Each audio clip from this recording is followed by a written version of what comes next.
I think about going out on that first date, and it's just intimidating. I was getting a haircut the other day, and the stylist, as she's cutting my hair, she goes, "Hey, did you know your one ear's a little higher than the other?" I didn't need to know that.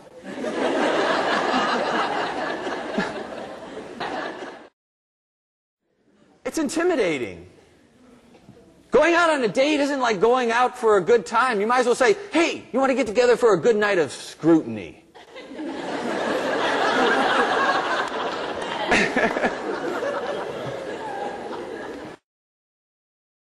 They see it, but they go blind.